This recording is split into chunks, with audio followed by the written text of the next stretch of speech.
সুপ্রিয় দর্শক, আপনারা দেখছেন এসপিএন বাংলা টিভি। দেখুন ও সাবস্ক্রাইব করুন এসপিএন বাংলা টিভি, দেশ ও মানুষের কথা বলে।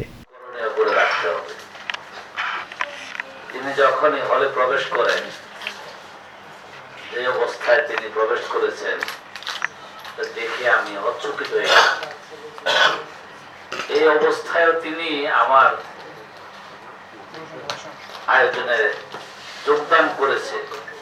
এটা কৃতজ্ঞতা শেষ করার মতো ভাষা আমার নাই। আমি স্যারের জন্য দীর্ঘায়ু কামনা করছি। অন্যান্য যারা আছেন, প্রধান আলোচক, বিশেষ অতিথি, আমন্ত্রিত অতিথি, সংবাদপত্র থেকে আগত আমার জাতি ভাই বোনেরা, সকলের প্রতি কৃতজ্ঞতা জানাচ্ছি। শত ব্যস্ততার মাঝেও আপনারা দীর্ঘ সময় যাবত মহান স্বাধীনতা দিবস উদযাপন, ঈদ পুনর্মিলনী উপলক্ষে আয়োজিত এই অনুষ্ঠানে অত্যন্ত ধৈর্য সহকারে সুশৃঙ্খল পরিবেশে দীর্ঘ সময় যাবত আলোচনা শুনেছেন। এই জন্য আয়োজক সংস্থার পক্ষ থেকে আপনাদের প্রতি কৃতজ্ঞতা জানাচ্ছি। আমাদের অনুষ্ঠানের শেষ লগ্নে আমার একজন সহকর্মী, তার বক্তব্য আপনারা শুনলেন, যিনি আন্তর্জাতিকভাবে পদকপ্রাপ্ত আলী আশরাফ আকর। আমার কেন যেন অসংখ্য প্রোগ্রামে আশরাফ ভাই আমাকে উপস্থিত থাকার জন্য আমন্ত্রণ টেলিফোনে করেছে এবং হোয়াটসঅ্যাপের মাধ্যমে আমন্ত্রণ পত্র পাঠাইছে।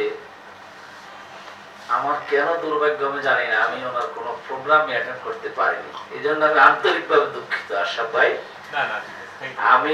আমরা সাপ্তাহিক পত্রিকা সম্পাদক পরিষদের অন্যতম নেতা আশরাফ ভাই, উনি সাংগঠনিক সম্পাদক, আমি দীর্ঘ সময় ভাইস প্রেসিডেন্ট ছিলাম। একসাথে কাজ করার অনেক অভিজ্ঞতা আমাদের মাঝে আছে। আমাদের আজকের এই অনুষ্ঠানটি বাস্তবায়ন করার জন্য এবং শফিকুদ্দিন অপু, ইসা ভাই সহ অন্যান্য যারা পরিশ্রম করে আয়োজনটি করেছে, সুন্দর আয়োজনটি উপস্থাপনা করেছে, উপহার দিয়েছে। আমি সভাপতি এসে শুধু এসে বক্তৃতা দিই, চেয়ারে বসে সভাপতিত্ব করলাম, সভাপতি বক্তব্য দিলাম। কিন্তু অনুষ্ঠানটি বাস্তবায়ন আশা করি, আমার মনে হয় আমি নিজে বললে হয়তো সুন্দর দেখাবে না, আপনারা বলতে পারবেন অনুষ্ঠানটি কেমন হয়েছে।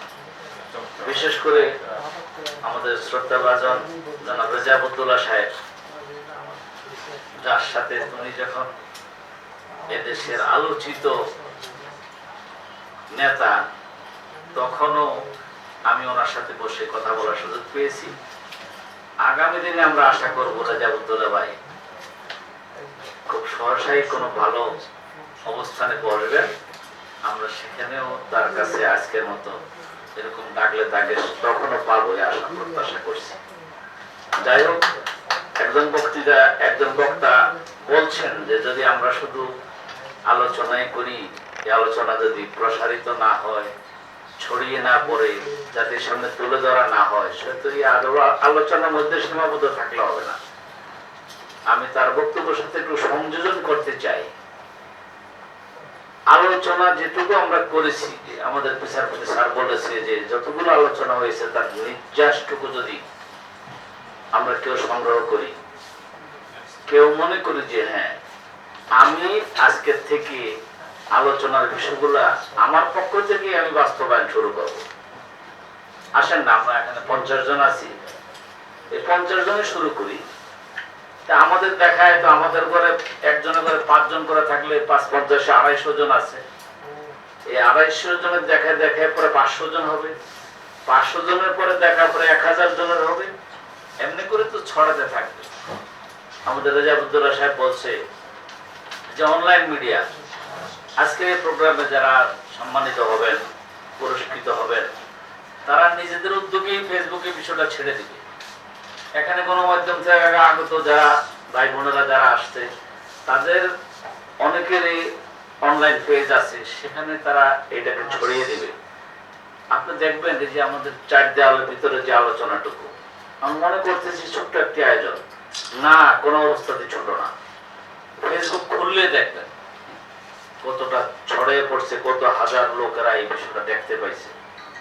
তো আসুন না, ব্যবহারে যদি কোনো কারণে কোনো বক্তব্যের কারণে কেউ কষ্ট পেয়ে থাকেন ক্ষমা সুন্দর দৃষ্টিতে দেখবেন এই প্রত্যাশা করে সকলের উজ্জ্বল ভবিষ্যৎ কামনা করে আমার বক্তব্য শেষ করছি এবং আজকের আলোচনা সভার এখানে সমাপ্তি ঘোষণা করছি।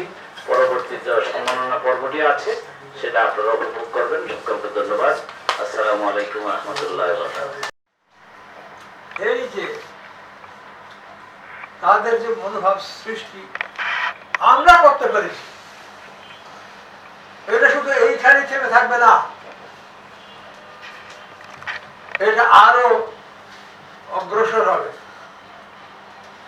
শুধু এক ব্যাপারে না, নানাবিধ ব্যাপারে আমরা বাঙালিরা উৎকর্ষ সাধন করব। বাংলা আর এই বাংলা থাকবে না,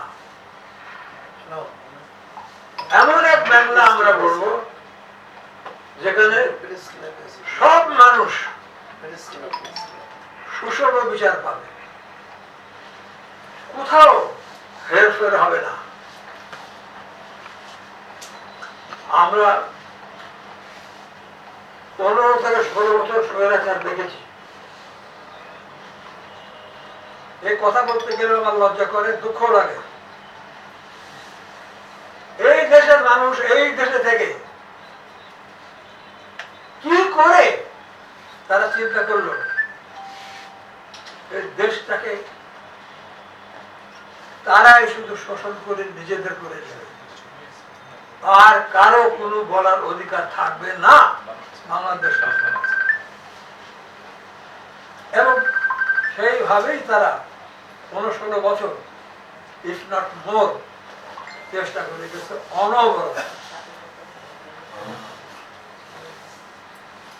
শেষ ফল